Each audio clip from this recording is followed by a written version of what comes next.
I'm not really one for moral victories, but when you consider this time last week, I was honestly thinking, I don't know if the Saints are going to win a game all year. I mean, the way they came off that Seattle game, they looked like lost.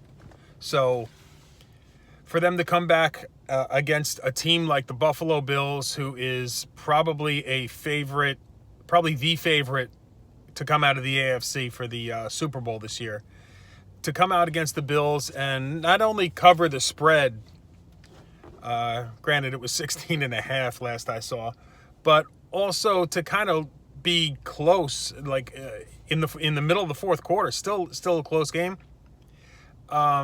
Certainly says something. I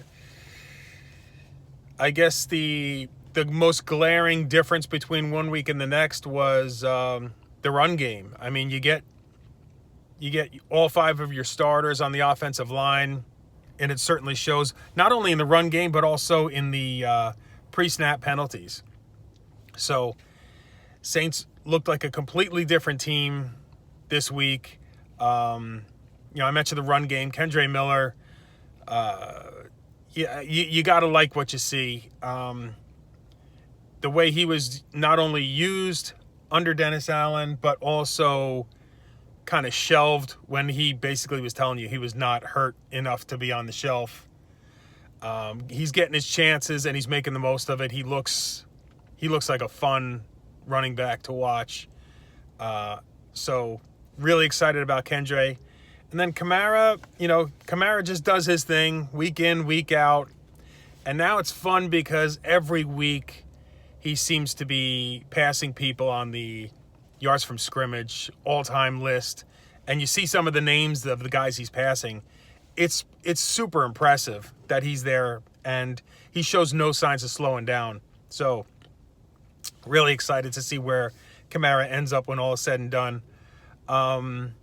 Cam Jordan with his 124th sack is now in sole possession of 20th all-time on the sack list. Great to see that.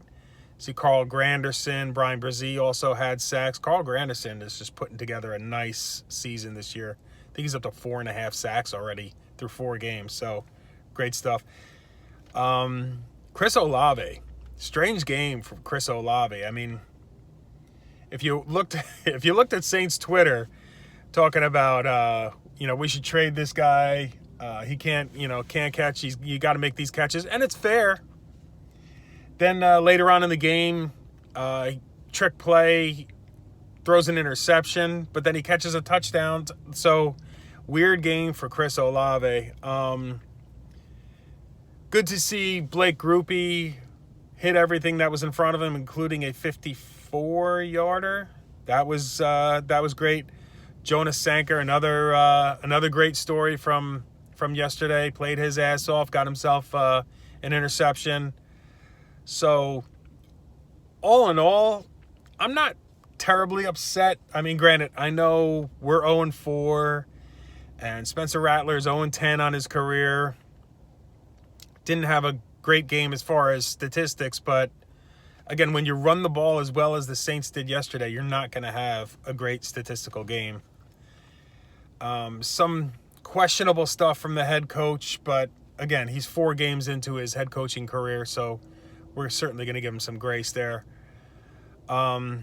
Next up, you got the Giants, and you got to see both Jackson Dart and Cam Skattebo yesterday featured heavily.